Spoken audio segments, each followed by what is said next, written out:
Shabbat Shalom.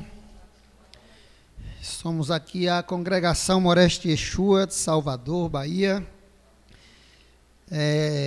Você que nos acompanha pela internet pode depois conhecer melhor a congregação através do site moresteyeshua.org.br. Tem também esse canal no YouTube que tem diversas palestras aí que você pode assistir. Nós recomendamos também o site ensinandodesião.org.br, onde você pode também estudar e conhecer melhor o movimento judaico messiânico. O nosso site esteve alguns dias fora do ar, mas já voltou normal. Hoje nós estamos encerrando o último dia do estudo da Parashá Itró, que é conhecida como Jetro. É uma referência ao sogro de Moisés, e se encontra no capítulo 18 do livro de Shemot, conhecido como Êxodo, a partir do versículo 1. Está aí na tela os dados para quem quiser anotar, ou você pode buscar todos esses dados na planilha lá no nosso site, na aba Parashot. Hoje são 20 de Shevat, o 12º mês do calendário judaico, de acordo com a contagem bíblica.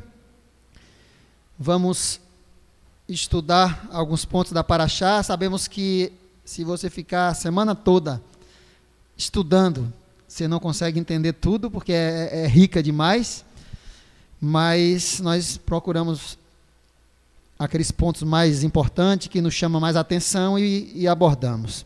Vamos orar? Adonai, em nome de Yeshua, eu peço a tua bênção e direção nessa hora.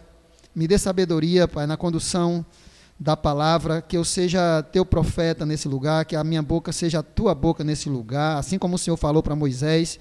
Eu sei que eu não tenho condição, não posso chegar ao nível que o Moisés chegou, mas o Senhor continua o mesmo. Se tu quiser dar revelação nova a qualquer um, o Senhor pode dar. Então eu te peço, seja conosco, nos ajude a entender melhor a tua instrução, para vivermos melhor, ensinar melhor o caminho que leva à vida. Seja conosco.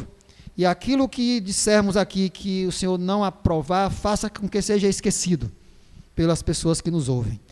Nós te pedimos e já te agradecemos em nome de Yeshua. Amém.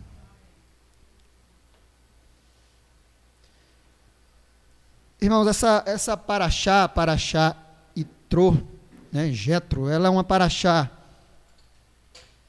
relativamente pequena, muito forte, muito interessante, porque ela começa a abordar o ponto alto da história de Israel, que foi quando recebeu a Torá no Monte Sinai. Então, a entrega da Torá, os chamados 10 mandamentos, porque nós sabemos que a Torá, o que veio a ser chamado de lei, lei de Moisés, ela vem do Gênesis, lá da criação, até o final ali do livro de Devarim, Deuteronômio. São 5 livros, então ela tem história e tem legislação, tem de tudo.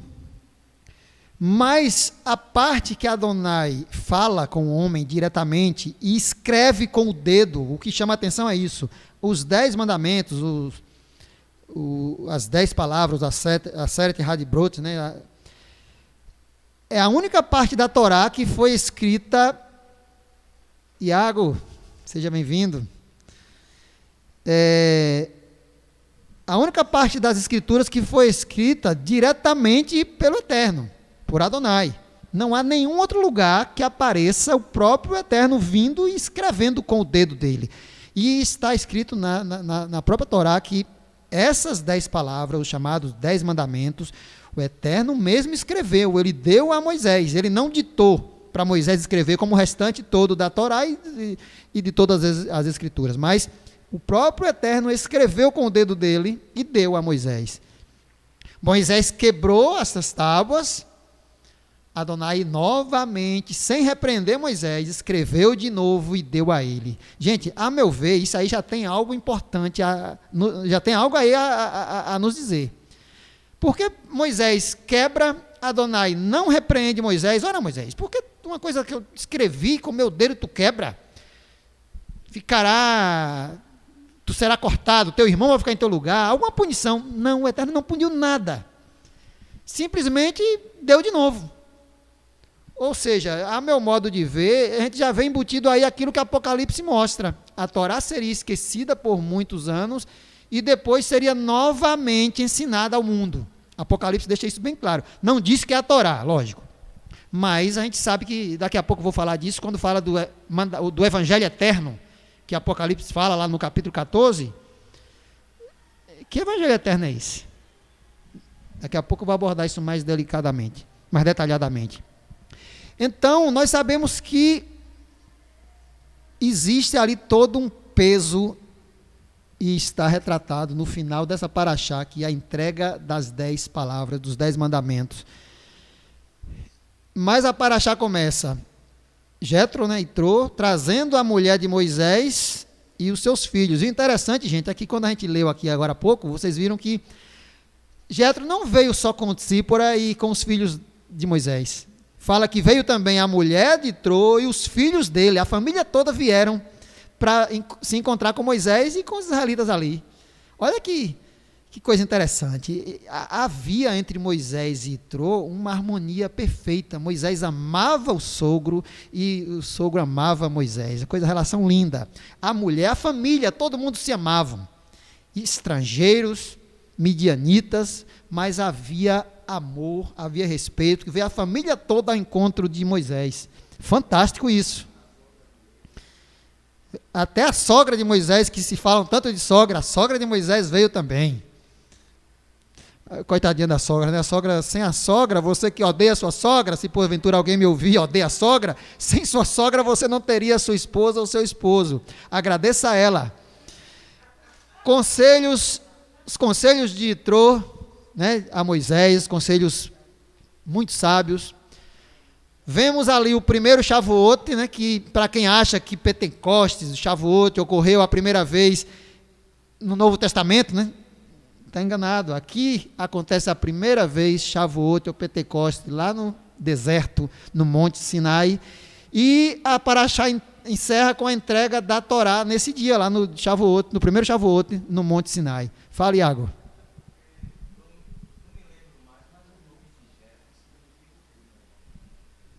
O nome de Jetro, Itrô,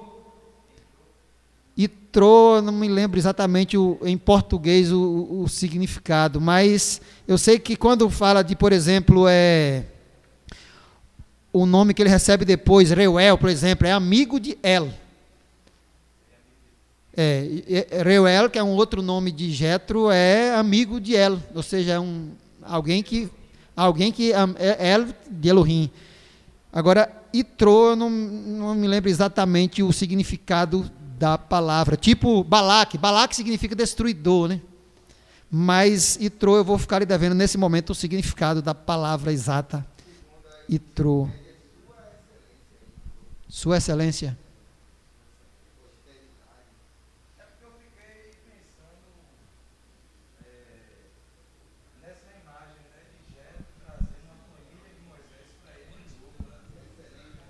É porque Moisés, quando saiu do Egito, ele levou Tsípora e seus filhos para a casa de sua esposa, porque ele sabia que a caminhada não ia ser fácil, e ele quis livrar a mulher e os filhos daquele momento difícil no Egito. Quando ele saiu para ir tirar o povo de Israel do Egito, ele deixou sua esposa e seus filhos com o sogro. Aí depois, quando o sogro ficou sabendo que eles já tinham saído do Egito, aí ele levou de volta a esposa e os filhos de Moisés. Mas vamos continuar. Irmãos, a paraxá, ela começa, aquilo que nós já lemos, versículo 1 a 14, eu vou ler de novo para podermos abordar um pouquinho. Ora, Jetro, sacerdote de Midian, sogro de Moisés, ouviu todas as coisas que Deus tinha feito a Moisés e a Israel, seu povo, como o Senhor trouxera a Israel do Egito. Jetro, sogro de Moisés, tomou a Tsípora, mulher de Moisés, depois que ele lhe enviara, está vendo? Depois que ele lhe enviara. Aqui dá uma ideia de que Moisés subiu para o Egito, levando sua esposa e seus filhos. Inclusive, de fato, foi assim que tem aquele episódio de quando ele teve que circuncidar os filhos às pressas, no caminho do Egito. Mas aqui deixa bem claro que ele enviou, quando ele viu que a missão seria demorada, que tinha muitas etapas, ele enviou Sípora com seus filhos de volta para a casa do seu pai, para poupá-los, né? Certamente. Com os 2 filhos dela, dos quais um se chamava Gershon, né, que é traduzido como Gesso, escrito em português como Gesso, pois disse Moisés, presta atenção nesse detalhe, gente, que eu vou fazer uns comentários aqui, em relação a Gershon, ou Gesso, fui peregrino em terra estrangeira, e o outro, Eliezer, pois disse, o Deus de meu pai foi a minha ajuda, ou foi o meu auxílio, e me livrou da mão do faraó. Gente,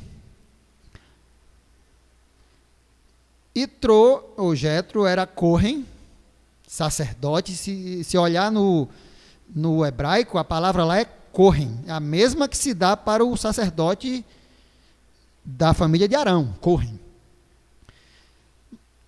E sacerdote, provavelmente, de uma divindade, de um Deus estranho. Não se tem notícia, não se sabe se era exatamente ele era sacerdote de alguma divindade chamada de pagã, né? Ou do Deus de Israel na terra de Midian. É possível? É, mas ninguém sabe. Muito provável ele era sacerdote de um Deus estranho.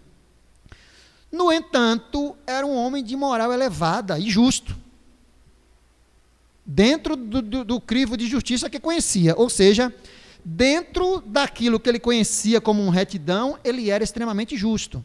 E aqui eu faço um comentário.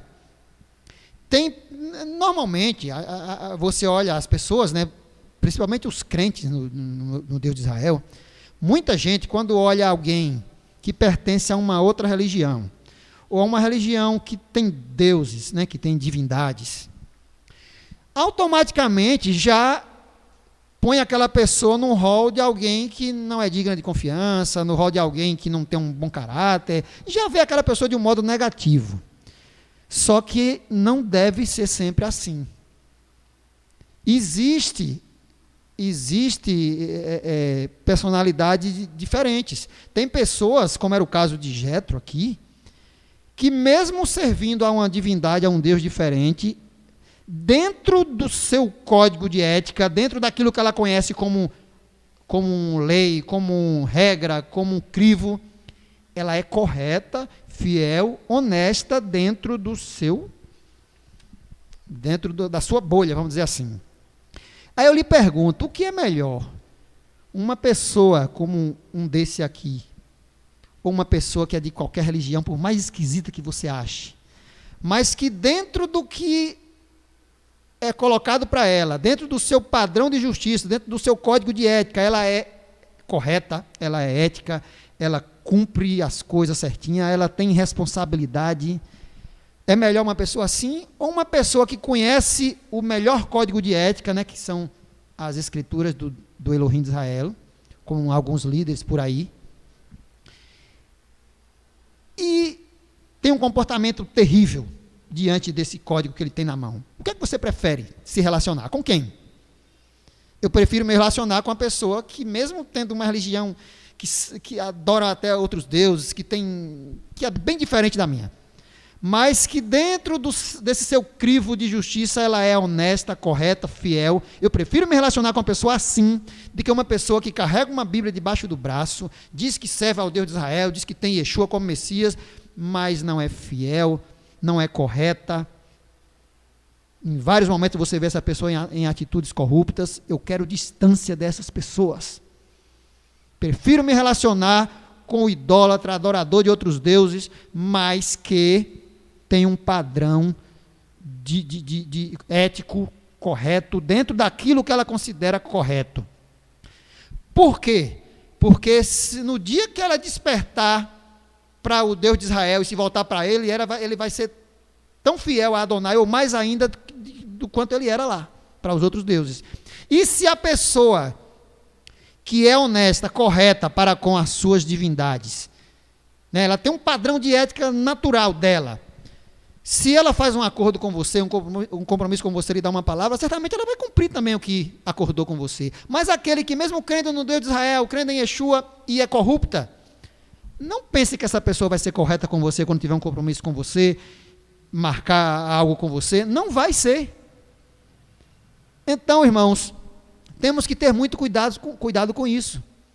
Eu conheço pessoas, eu tive a oportunidade, por exemplo, de ser vizinho de pessoas que adorava a deuses diversos, participava de religiões que eu não aprovo, mas essa pessoa tinha uma conduta exemplar, e eu consegui ter com essa pessoa uma relação assim que muito melhor do que com outras que moravam perto também, e que servem, e que creem no Deus de Israel, creem em Yeshua, se dizem crente.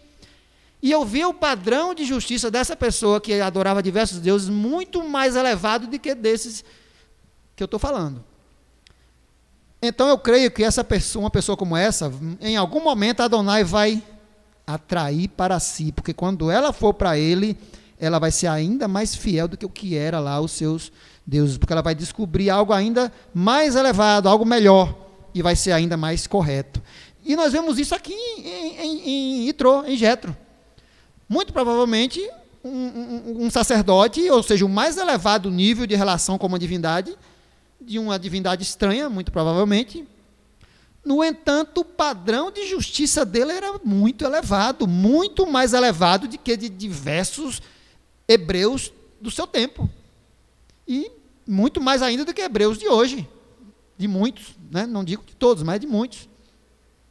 O padrão de justiça é elevadíssimo. Primeiro que lá, quando viu que, só por saber que Moisés, quando ainda era um estranho para ele, ajudou suas filhas lá no poço, agiu corretamente, chamou, traz esse homem para cá, vamos dar comida. Vamos. E aí, quando conheceu quem era Moisés, deu a filha como esposa, e foi honesto com Moisés o tempo inteiro. Foi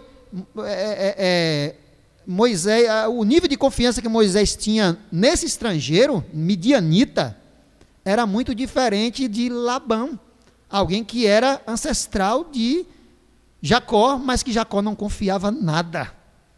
Enganou Jacó o tempo todo. Olha a diferença. No entanto, adorador de uma divindade diferente, certamente. Mas havia nele um padrão de justiça.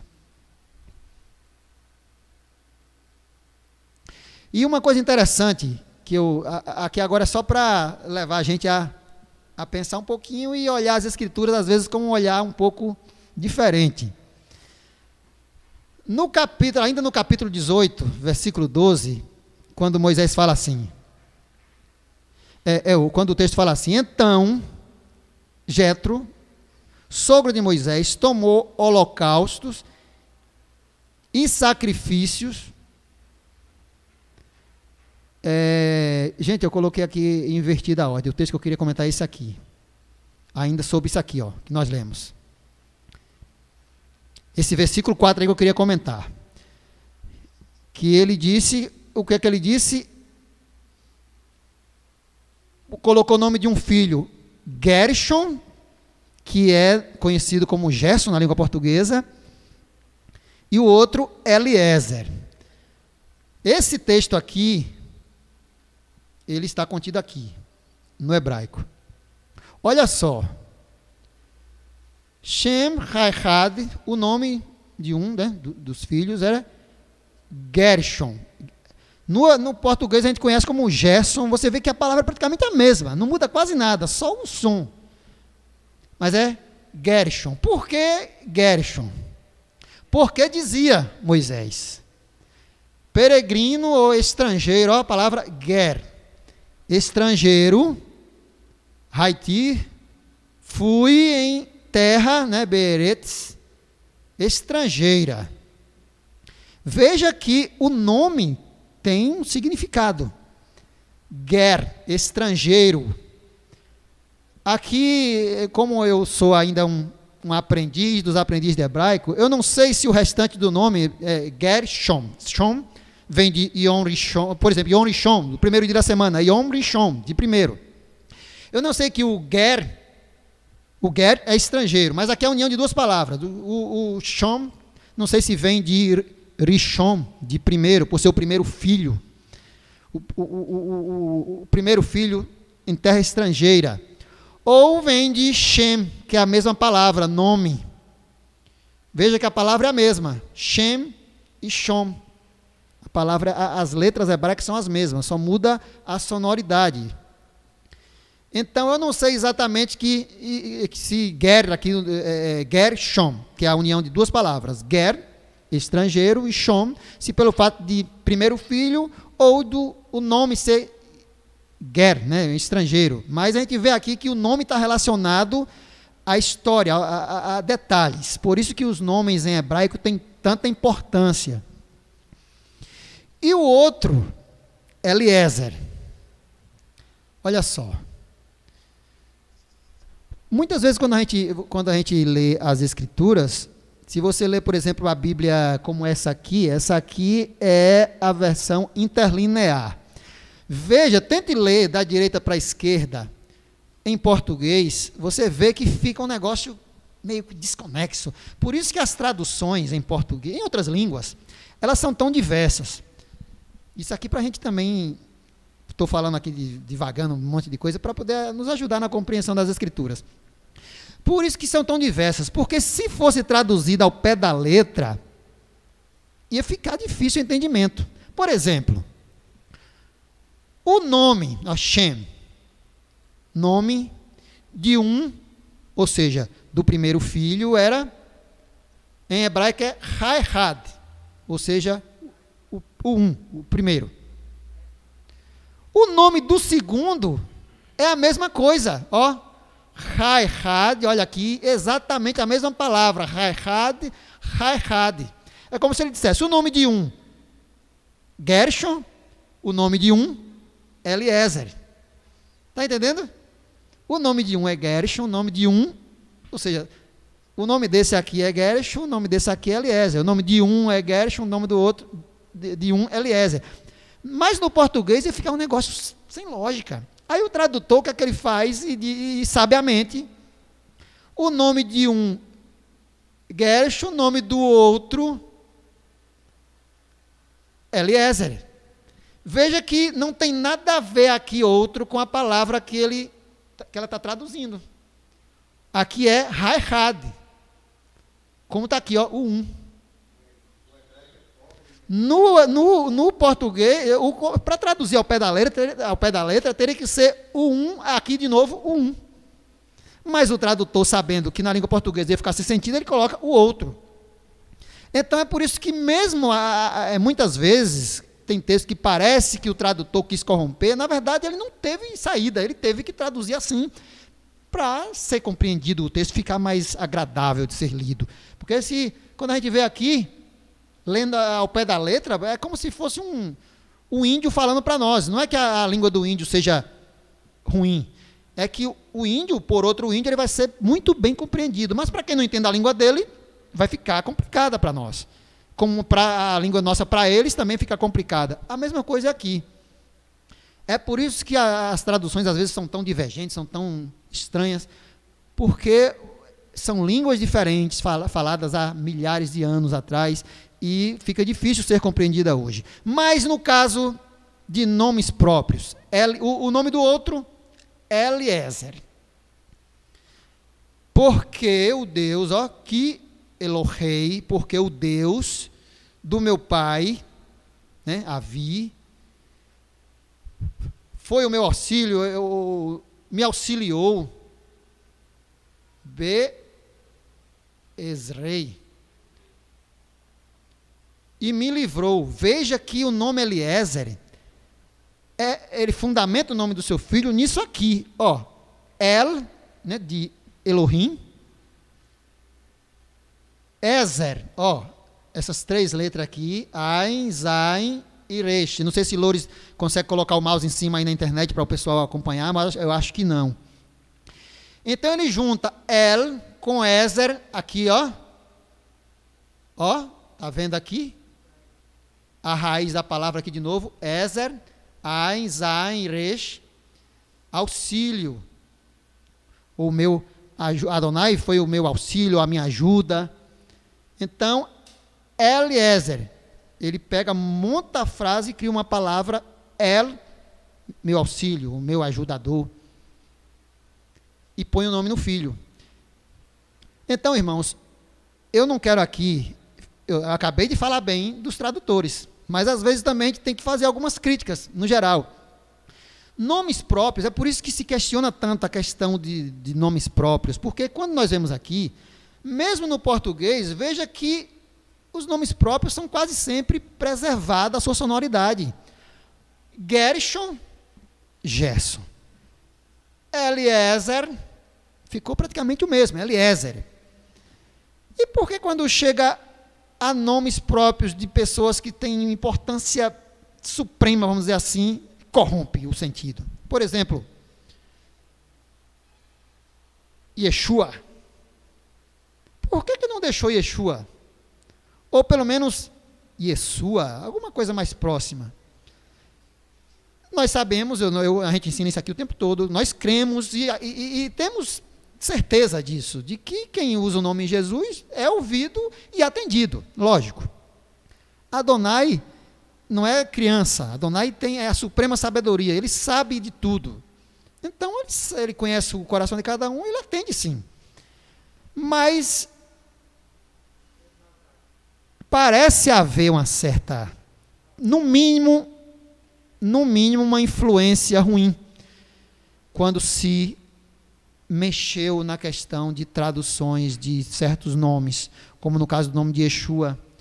Por que se preserva a sonoridade perfeita de alguém como Gershon, como Eliezer, Moshe, né, Moisés para Moshe está muito próximo, e quase todos os nomes próprios, mas quando chega em Yeshua, altera bastante a sonoridade, né? É nome próprio também. Quando chega num título, olha só, porque o Deus, só que no original está o quê? Que Elohei. Porque o Deus dos meus pais, né? Que Elohei Avi, o Deus do meu pai. Não seria, é uma pergunta que eu me faço e acho que qualquer um pode se fazer. Por que lá antigamente não preservou uma pronúncia mais parecida? Por que não se aproximou mais? Elohim, um nome tão simples de falar, né? Elohim, tão simples. E aí bota um nome que tão diferente, a sonoridade tão distante. Ah, mas não é nome próprio, é um título, sim, mas é um título de alguém que está no topo da hierarquia. Não é qualquer um. Ah, mas rei e Meller são tão diferentes, sim, mas rei é um nome que se dá, Meller é um nome que se dá a qualquer rei. Pode ser uma referência ao próprio Adonai, pode ser Yeshua, pode ser qualquer rei de qualquer nação. A palavra é a mesma. Só que no caso, nas escrituras hebraicas, embora se use o nome El e Elohim também para outros deuses, mas quando se fala o Elohim de Israel, Elohei Israel, é em referência a Adonai. É um título especial. Poderia ter se preservado? Poderia sim. Certamente houve em algum momento da história, no mínimo, uma influência para se fazer isso. Hoje, quem chama Deus está então condenado? Não está. Nós batemos sempre esse martelo aqui. Claro que não está. Se Raul Seixas sabia que era dele que estava se falando quando falava Raulzito, ele que, segundo ele, não usava nem 10% da mente, ele sabia que quando alguém dizia Raulzito, estava falando dele, Raul Seixas. Será que Adonai não sabe quando alguém está falando Deus de coração sincero se referindo a ele? Se você acha que não, é você pegar Adonai e querer colocar como uma coisa qualquer. E aí você piorou mais ainda as coisas. Então, não adianta, gente. Adonai sabe quando alguém se refere a Yeshua chamando de Jesus, quando se refere a ele chamando de Deus. Mas o que eu estou pontuando é que, no mínimo, uma influência negativa houve em algum momento, e se eu não vou entrar aqui nos detalhes da história, mas parece haver. É por isso que vocês já perceberam que eu gosto sempre aqui de orar chamando Elohim, e sempre usando o nome Yeshua, e você não vejo problema nenhum quem usa como quiser, né? Deus, Jesus, não problema, ele vai ouvir. Mas a partir do momento que a gente descobre o melhor, se você tem na sua mão a sua identidade original, você vai preferir usar a cópia? Uma Xerox em preto e branco? Você vai andar na sua carteira, você vai jogar a sua identidade original, verdinha, fora e usar uma cópia preto e branco? Tem momentos que sim. Não é assim? Tem momentos que sim, é necessário. Tem momentos que nós precisamos usar esses nomes mesmo. Eu não vou chegar num lugar qualquer e ficar usando os nomes em hebraico, o nome original e não ser entendido. Não faz sentido.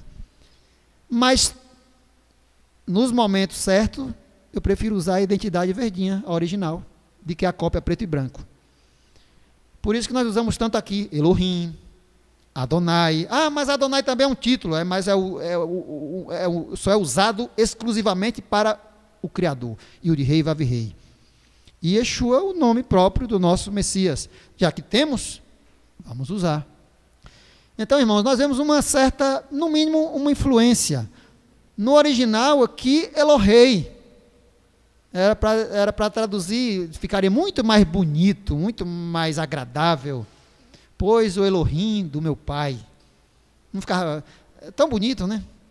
Infelizmente, aconteceu dessa forma. Mas vamos continuar. Então, capítulo 18, versículo 12. Então, Jetro, sogro de Moisés, tomou holocaustos e sacrifício para Elohim, para Deus. E veio Arão e todos os anciãos de Israel para comerem pão com o sogro de Moisés diante de Deus. Gente, olha que coisa fantástica. Aquele homem que até então era sacerdote, possivelmente de uma divindade estranha, presta atenção nesse detalhe, vem de lá de Midian, reconhece que o Deus de Israel, o Elohei Israel, é o maior de todos, e por iniciativa própria presta sacrifícios a ele.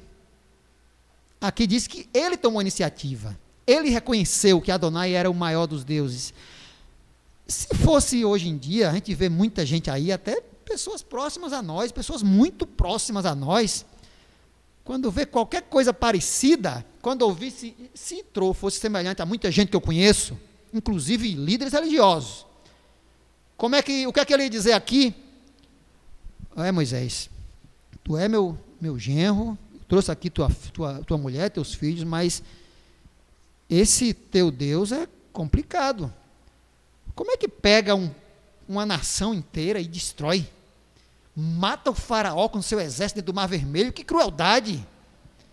Não tinha outros métodos, não tinha outro meio para fazer. Que crueldade! Esse Deus teu, Moisés, não tem algo errado aí. Esse povo, essa nação tua não pode ser bendita. E ia criar um monte de questionamentos. Pode ter certeza, muita gente que a gente conhece, eu conheço muitas, ia se posicionar dessa forma. O Egito, uma nação de nome antiga, alimenta o mundo todo, um país de primeiro mundo, e vocês fazem uma coisa dessa? Mas não, olha o que é que ele diz. Mais adiante ele diz que Adonai, agora eu reconheço que Adonai é o maior dos deuses. E aí ele pega e por iniciativa própria faz sacrifícios, holocaustos para adorar Adonai. Olha a diferença. Ele viu que o Egito precisava passar por aquilo e que o Deus de Israel era o maior mesmo e teria que ser honrado, e ele honra, e eu acredito que a partir daí ele se converte a Adonai. Tudo indica que ele se converteu a Adonai aí. E se ele servia a outros deuses, ele deixou e passou a ser um seguidor do Deus de Israel. Então, irmãos, olha a postura de alguém que tem uma visão e age com justiça. Vamos continuar. Aí ele chega, depois de ver todo o cenário, ver tudo o que aconteceu, começar a ver ali o dia a dia do povo naquele momento ali. Aí ele diz para Moisés, capítulo 18, versículo 19 e 21.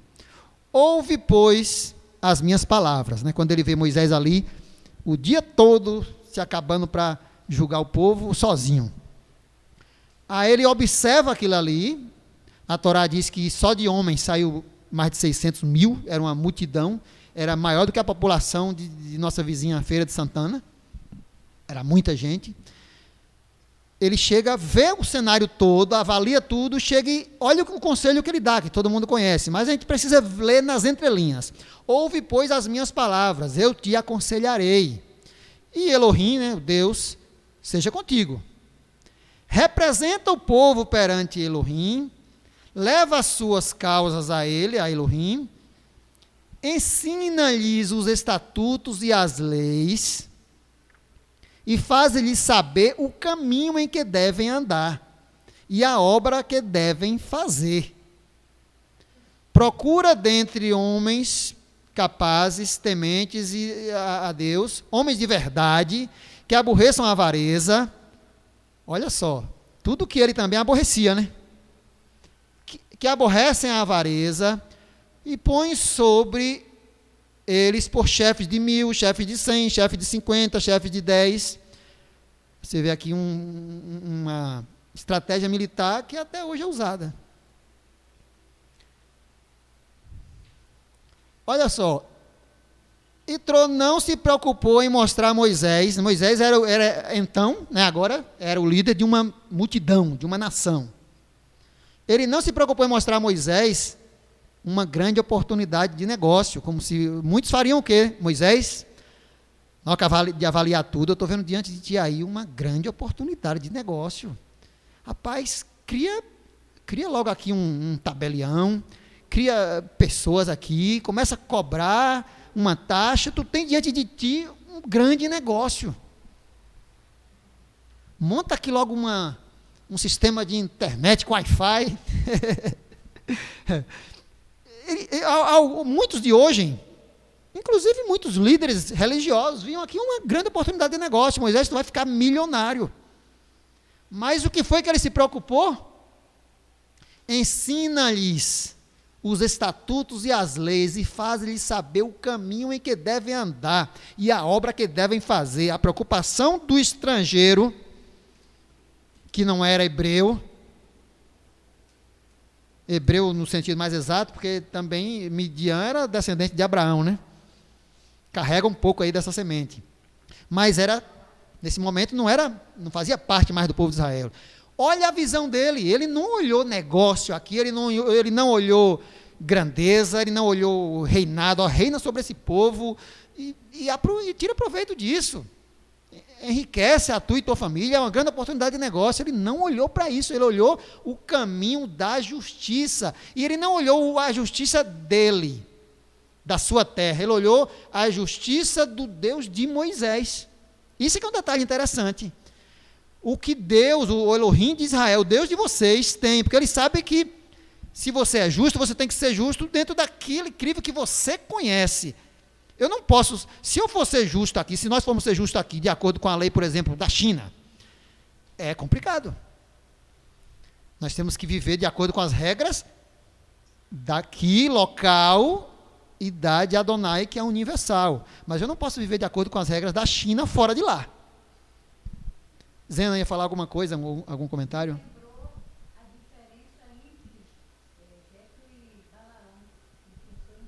Pois é. Zena falou aqui de Balaão, Balaque, Balaão. Balaão era também um servo do Eterno até certo ponto, mas naquele momento a possibilidade de negócio, de um grande negócio que foi colocado diante dele, falou mais forte, e ele deixou de lado os princípios. Esse aqui não. Esse aqui não. Foi honrado por Moisés e seus conselhos foram acatados. A partir de então foram formados os primeiros shoftim, juízes dentro do povo de Israel. Aí começa a cultura em Israel de ter juízes, pessoas para guiar o povo. Infelizmente nós sabemos que pouco tempo depois, esses homens que Moisés escolheu já havia debandado. Moisés mais na frente vai estar sozinho de novo. Aí Adonai manda Moisés novamente escolher 70. É aquilo que eu já falei aqui. Às vezes as pessoas nunca me questionaram diretamente, mas podem se questionar, por que Até relação ali, nós já colocamos no mural de listas com nomes de pessoas para fazer isso, fazer aquilo, ministérios, várias coisas, e depois se dissolvem. Porque as pessoas, às vezes, se cansam, não levam a sério, a gente acaba também se cansando. Aqui é a mesma coisa. Esses homens aqui, mais na frente a gente vê que isso foi dissolvido. Teve que novamente levantar mais 70 homens para ajudar o povo, porque esses aqui já não estavam mais ajudando Moisés. Itrô tinha a confiança de Moisés. Se a gente vê aí no versículo 24, capítulo 18, versículo 24, Itrô tinha a confiança plena de Moisés. Diferentemente de Labão com Jacó, que Jacó confiava tanto em Labão que fugiu da sua casa escondido. E era um ancestral de Jacó. Olha a diferença. Foi chamado, aquilo que eu falei mais cedo, Iago, foi chamado de Reuel, em Números 10, 29. Que Reuel significa amigo de El. Certamente esse nome foi dado depois desse episódio aí que a gente acabou de ver. E no capítulo 18, versículo 27, quando encerra o capítulo, fala: então se despediu, Moisés de seu sogro, e esse foi para a sua terra. Olha só. Depois de prestar o holocausto a Adonai, de adorar Adonai, reconhecer Adonai como o maior dos deuses, ele se despede e volta para a sua terra, para Midian. Ou seja, não é necessário morar em Israel para ser um justo, para ser um tzadik, para ser um fiel. É por isso que eu, particularmente, tenho maior vontade de conhecer Jerusalém, Israel. Acho que não tem um crente, quem realmente ama Adonai, que não queira conhecer Israel, que não queira conhecer Jerusalém. Tanto que a gente sonha, eu já sonhei andando em Israel várias vezes. Volta e meia eu vou lá no Google e fico lá passeando pelas ruas de Jerusalém, pelo Google. Tanta vontade de conhecer. Mas eu sei que a gente pode viver aqui no Brasil, em qualquer lugar do mundo, e se quiser, ser justo também, se quiser. Não é fácil, mas pode-se, pelo menos, tentar ser semelhante a Itrô. Voltou lá para a terra dele. Depois o seu filho é convidado por Moisés para ficar no meio do povo, e ele não quis, voltou para a terra do seu pai, mais na frente. Mas não é necessário. Se quando Yeshua voltar, Lourdes, a gente continuar aqui mesmo no Brasil, onde quer que seja, basta uma vez no ano ir lá, está bom demais. O importante é estar no Olam Rabá, o importante é estar no reino. Quem quer ir para Jerusalém, amém. Mas quem não pode ir ou não quer ir, não tem problema. Pois não, Iago? Eu vou pedir para quem comenta que sejam rápidos, porque quem está em casa não consegue ouvir vocês, aí fica chato.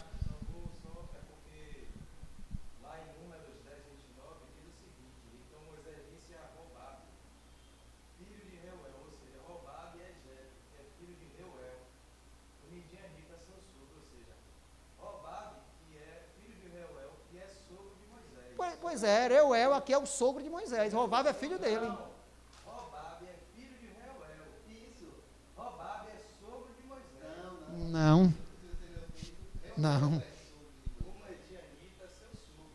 Não, Robabe que é o Robabe, filho de Reuel, o Midianita, sogro de Moisés. Reuel, o Midianita, sogro de Moisés. Robabe É o que é mais lógico. De Reuel. Então, sogro de Moisés. Filho de Moisés. Ou filho de Itrô, cunhado de Moisés. É o que o texto, a meu ver, dá mais a ideia. Cunhado de Moisés, o Rovav. É o que o texto parece,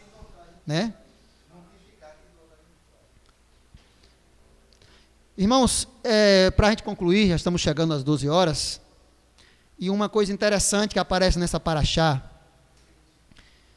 que faz toda a diferença, eu peço que preste atenção, principalmente quem não já vive o movimento judaico-messiânico, quem tem uma visão diferenciada, presta atenção nesse detalhe. Êxodo 19, 5. Adonai fala para Moisés: agora, pois, se diligentemente ouvirdes a minha voz e guardardes a minha aliança, então sereis a minha propriedade peculiar dentre todos os povos, embora toda a terra seja minha. Olha só. O que é que Adonai está querendo dizer para Moisés? Embora todos os povos estejam à minha disposição, ou seja, todas as nações da terra sejam minhas, eu estou escolhendo vocês para um pacto maior. É isso que ele está dizendo. Se diligentemente guardar a minha voz, será a minha propriedade peculiar dentre todos os povos, embora toda a terra seja minha. Ou seja, ele está dizendo aí que ele tem à disposição todas as nações da terra, tudo pertence a ele, mas mesmo ele tendo diversas opções, ele escolheu uma em específico para trabalhar essa nação, dar instrução a essa nação para que ela sirva de exemplo para as demais. Ele não abominou as outras, ele pega, escolhe uma, prepara, dá instrução para que essa sirva de representante perante as outras e sirva de exemplo para as outras. É por isso que Israel é importante. Israel continua importante até hoje. Não pode ser tirado do seu lugar. Não pode ser tirado do seu propósito, que muitos não entendem e querem arrancar Israel dali. Adonai tinha à sua disposição uma infinidade de nações, mas ele escolheu uma para trabalhar, dar a ela tudo o que a humanidade precisa para se voltar para ele, para ser redimida. E aí continua, vós me sereis reino de sacerdotes, ou nação sacerdotal. São estas as palavras que falarás aos filhos de Israel. Ou seja, o que é que quer dizer vós? Depois dele dizer aquilo que eu li no slide anterior, ele está dizendo, vós me sereis um reino de sacerdotes. O que é que isso quer dizer? Que Israel está para as nações, assim como a família de Arão está para Israel. Eu vejo isso aqui. A família de Arão exercia o sacerdócio, ou seja, estava entre o Israel todo e Adonai, representante de Israel, como um mediador entre Adonai e o povo. Da mesma forma, Israel está entre Adonai e as nações.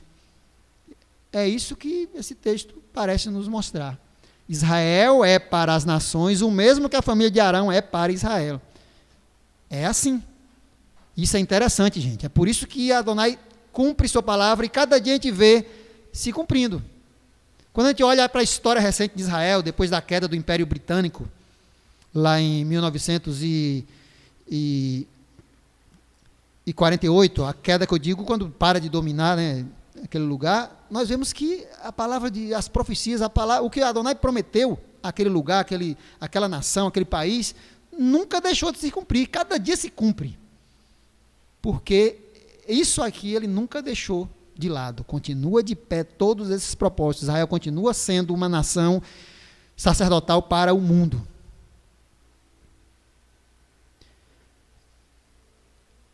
E no capítulo 19, versículo 9, a primeira parte do versículo, disse o Senhor a Moisés, preste atenção, gente, outra coisa interessantíssima, eis que virei a ti numa nuvem escura, para que o povo ouça quando eu falar contigo e, preste atenção nas frases sublinhadas, para que também creiam em ti eternamente.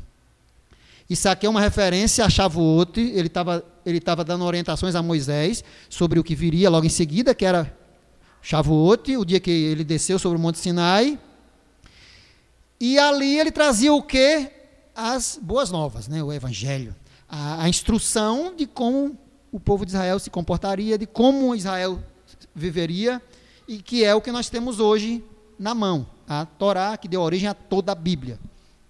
Aí ele fala, para que também creiam em ti, ou seja, creem em mim, porque vão me ver lá no monte, o monte fumegando, e tudo que eles vão ver lá e ouvir, e para que creiam também em ti eternamente, ou seja, quando ouvirem a tua palavra, que creiam também em ti, eternamente, ou seja, para sempre. Aí quando a gente vai lá para Hebreus, a carta aos Hebreus, capítulo 4, versículo 2, também a primeira parte do versículo, o autor ali falando do povo de Israel quando estava no deserto e desobedecia a Adonai, citando o Salmo 95, que é o Salmo de Shabat. O autor de Hebreus aqui em capítulo 4, versículo 2, ele cita o Salmo 95, aí ele fala, depois ele chega e diz, porque também a nós, ou seja, aqueles que estavam vivendo nos dias ali de pós-Yeshua, porque também a nós foram anunciadas as boas novas, evangelho, assim como a eles. Ou seja, assim como os hebreus que viveram no deserto, lá nos dias de Moisés, ele está dizendo aqui que eles também receberam, aqueles dos dias de Yeshua, após Yeshua, receberam o evangelho, ou seja, as boas novas, semelhante aos que estavam no deserto nos dias de Moisés. Olha só que interessante. Cai por terra essa ideia de que evangelho são só os 4 evangelhos do Novo Testamento. Não.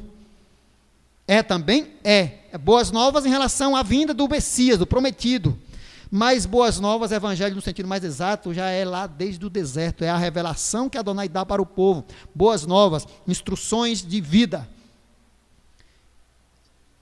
E aí, aqui nós vemos que ele está falando de evangelho em relação à Torá. Hebreus está chamando a Torá de evangelho. Aqui Adonai fala que essa Torá é para ser crida eternamente. Esse evangelho tem que ser crido eternamente, para sempre. Aí quando a gente chega em Apocalipse, capítulo 14, versículo 6, João vê, e ele viu outro anjo voando pelo meio do céu, tendo o evangelho eterno. Olha só. Tendo o evangelho eterno para pregar aos que se assentam sobre a terra, e a cada nação e tribo e língua e povo. Veja que aquilo que eu falei, que lá no começo, Moisés quebra as primeiras tábuas, Adonai dá outras. Dá essa ideia de que realmente havia uma quebra, a Torá seria quebrada primeiramente por Israel, e quando as nações recebessem essa Torá através da vinda de Yeshua, as nações quebrariam também. Mas chegará um tempo, segundo Apocalipse, que essa mesma Torá, esse evangelho que é eterno, vai ter que ser pregado de novo às nações. Eu creio que o movimento judaico-messiânico tem muito a fazer e está fazendo nessa área. Eu creio que, por exemplo, numa cidade como Salvador, hoje, no pleno Shabat, nós somos quase que, não digo únicos, mas muito pouco, numa cidade com quase 3 milhões de habitantes, ensinando a Torá, defendendo a Torá, defendendo essa instrução. Amanhã, vai ter um monte de pessoas reunidas aí em congregações, celebrando o Eterno, sim, mas na grande maioria não tem essa preocupação de ensinar esse evangelho eterno, que Apocalipse está chamando aqui. Que evangelho eterno é esse? Porque Apocalipse fala de o evangelho eterno. É esse aqui, não tem outra coisa, não pode ser outra. Porque aqui tu também, para que também te creiam eternamente, ou seja, a mensagem que Moisés estava recebendo era eterna. Hebreus chama de evangelho, essa mensagem que Moisés recebeu. E aqui fala evangelho eterno. Quando você vai montando quebra-cabeça, esse evangelho eterno é a Torá e que será novamente ensinada ao mundo. E eu creio que quando Yeshua voltar e reinar na terra, ela vai ser vivida na íntegra. Mas isso já está acontecendo, em parte. Congregações pelo mundo hoje tem... Imagina a quantidade de congregações pelo mundo afora hoje, ensinando Yeshua e ensinando Torá, do jeito que Apocalipse fala. E interessante é que esse mesmo texto de Apocalipse 14, no versículo 8, que é saltando no versículo 8 ele fala, seguiu-se outro anjo, o segundo, dizendo, caiu a grande Babilônia, que tem dado a beber de todas as nações do vinho da fúria da sua prostituição. Ou seja, por que Babilônia tem que cair? Porque no lugar do evangelho eterno, entrou o quê? Princípios babilônicos. O Apocalipse quase todo foca nesse ponto, que o mundo vive de acordo com a cultura babilônica. Tem a Torá na mão, hoje o mundo todo tem Bíblia na mão. Mas quando a gente vê o dia a dia das pessoas, a vida no geral, o que é que está mais presente? Babilônia, cultura babilônica. E aqui está dizendo que isso vai ter que cair. Vai chegar um momento, e nós cremos que já começou a acontecer, isso já está em andamento, Babilônia começa a cair. Primeiro, Babilônia caiu fisicamente. A cidade de Babilônia, lá dos caldeus caiu fisicamente. Depois, o Império Romano, que foi o último herdeiro dessa cultura, caiu também de um modo, vamos dizer assim, como autoridade. Mas o legado continua até hoje. O legado babilônico que passou de império a império está aí até hoje. E já começa a cair. Vai chegar um momento que ele vai ter que cair para que o Evangelho eterno assuma o seu devido lugar, como nunca deveria ter deixado de ser. Então, irmãos, fica muito claro. No meu pensamento, no meu entendimento, fica muito claro do que os textos estão nos falando. É importante lembrar que a principal mensagem que foi dada sobre o Monte Sinai é exatamente os chamados 10 mandamentos. Assim que fica evidente que quando Adonai diz que Moisés será crido eternamente, é uma referência principalmente aos 10 mandamentos, às 10 palavras, a coluna vertebral de toda a Torá. Ou seja, a parte que ele escreveu com o próprio dedo é a principal, que não pode ser esquecida. Por isso que ele fala, lembra-te do dia de Shabat para o santificar. E foi esquecido. Infelizmente foi esquecido por muitos. E para encerrar, então Moisés desceu do monte, santificou o povo e lavaram as suas vestes. E disse ao povo, estai prontos ao terceiro dia, e não vos chegueis à mulher. Eu queria comentar esse versículo aqui para encerrar, porque algumas pessoas questionam, ora, as escrituras tratam a mulher como algo imundo, de segunda categoria, não é nada disso. Aqui, por que o texto fala isso? O povo precisaria se santificar durante 3 dias, porque no terceiro dia Adonai ia descer e eles precisariam estar santificados. Aí Moisés fala, santifique-se, se purifique, lave as vestes, não cheguem à mulher. Ou seja, maridos, não tenham relações com suas mulheres. Porque a mulher é imunda? Não. Aqui, Levítico 15:18 explica por quê. E também, se o homem se deitar com a mulher e tiver emissão de sêmen, ambos se banharão em água e serão imundos até a tarde. Ou seja, não é a mulher que é imunda, não é o homem que é imundo. A relação sexual deixa os dois impuros até o pôr do sol, ou seja, até a tarde, até o final do dia. Aqui não tem nada a ver com a mulher sendo classificada como algo, vai impurificar o homem, não. Na verdade, a mulher vai provocar no homem algo que vai deixar ele impuro, ritualmente falando. Não é pecado. É tanto que quando chega o pôr do sol já está limpo de novo. Mas é só para tirar essa ideia de que parece que é uma coisa pejorativa em relação à mulher, a mulher impurifica o homem. Não. É porque vai ter uma relação sexual e vão ficar impuros os dois. Não é que a mulher seja impura. Entenderam a questão? Não está falando negativamente contra a mulher. Na verdade, é mais aqui o homem que está se impurificando mesmo, porque emitiu sêmen e ficou impuro. E a mulher foi o instrumento que levou ele a ficar impuro. Então, ele evita para se purificar. Pois não, Iago? Não é um nem o outro, né? A relação em si, o fato de expelir sêmen, fica impuro até o pôr do sol seguinte. Sim. Ainda tenho 6 minutos até 12h15, né, que a gente geralmente vai. Aquele ponto que eu estava falando no começo, que eu já comentei na hora, mas vou tocar de novo, em relação à parte que hoje lemos da Brit Hadashah, né, no Novo Testamento, quando o povo de Israel escolhe Barrabás e não Yeshua para ser solto. Eu já vejo nisso aí uma semelhança com os 2 bodes de Yom Kippur, que um vai ao deserto vivo e o outro fica para Adonai e é morto ali. O que sai vivo vai para Azazel, no deserto, não é assim? E o que morre ali no santuário é para Adonai. Se a gente juntar essas duas coisas, a gente vê logo uma semelhança aí. Aquele ali que era imundo, no caso de Barrabás, porque era um criminoso, foi escolhido pelo povo para ser liberto. E foi embora. Para onde ninguém sabe. E o outro, Yeshua, e para quem não sabe, o nome de Barrabás também era Yeshua. Yeshua Barrabás. Se você pegar, por exemplo, a Bíblia judaica completa, vai estar lá. Yeshua Barrabás. Os dois tinham até o mesmo nome. Um era filho de Elohim no caso de Yeshua, o outro era filho de homem comum.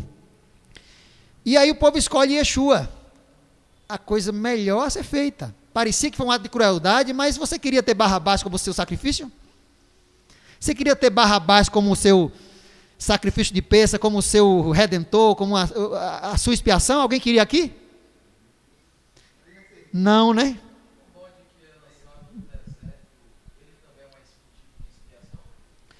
O texto lá sobre Yom Kippur diz que sim. Ia para Azazel e também fazia expiação. Mas é um tema complexo, não vamos entrar agora não, senão a gente vai ficar aqui até o meio da tarde. Ninguém quer Barrabás como sua expiação, eu também não quero. Então a coisa melhor que Israel fez ali, o povo de Israel fez, foi escolher Yeshua para morrer. Porque foi na sua morte que nós adquirimos direito à vida. Ah, mas o povo de Israel também venderam, entregaram os sacerdotes, condenaram Yeshua. O povo pega o sacerdote daquela época, acha que é perversidade, como é que condenam inocente. Gente, ao condenar Yeshua, o sacerdote estava fazendo o papel dele de sacerdote. Por quê? É estranho, é difícil de entender? É. Mas o único que tinha autoridade, a única classe que tinha autoridade na terra para fazer sacrifícios, representando o povo diante de Elohim, eram os sacerdotes do templo, da família de Arão. Se Yeshua vem como o sacrifício, né, o maior dos sacrifícios, poderia ser feito por qualquer um? Teria que ser feito pelos sacerdotes que tinham de Adonai autoridade para sacrificar a ele. Então Yeshua teria que ser sacrificado, condenado e entregue para ser sacrificado pelos sacerdotes, senão o sacrifício dele não teria valor. Então, a mão de Adonai estava ali movendo tudo o que aconteceu naquela noite, naquele dia, aquela condenação, tudo o que ocorreu naquele dia, que para mim é um dos maiores dias da história da humanidade. Eu acho que só se compara, ainda eu vejo como maior, a saída do Egito, a travessia do Mar Vermelho. O dia que Yeshua morre, o dia que Yeshua é condenado e morre, e depois ressuscita, para mim, é ímpar na história humana. E ali teria que ser feito, entregue pelos sacerdotes, porque eram os únicos que tinham essa autoridade. Então, você que, porventura, fala tão mal dos sacerdotes que condenaram Yeshua, eram pecadores ali? Alguns parece que sim. Havia naquele tempo muitos ímpios, e Yeshua disse que aquela geração será que terá a pior punição de toda a história de Israel. Mas foi usada pelo Eterno para fazer as coisas certas que nós precisávamos. Se não tivesse acontecido aquilo, se Yeshua não fosse condenado, se Barrabás fosse morto no lugar de Yeshua, o que seria de nós? Então, bendito seja Adonai, e bendito seja Israel, seu primogênito, seu filho, o povo de Israel, a nação Israel, porque assim nós alcançamos o direito à salvação, alcançamos a remissão através do nosso Messias Yeshua. Por aqui eu encerro, lembrando aos irmãos que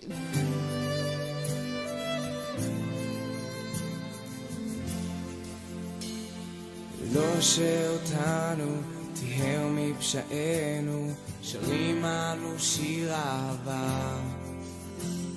תיקן את דרכינו, ריפא את נפשנו, גילה לנו את פני האב.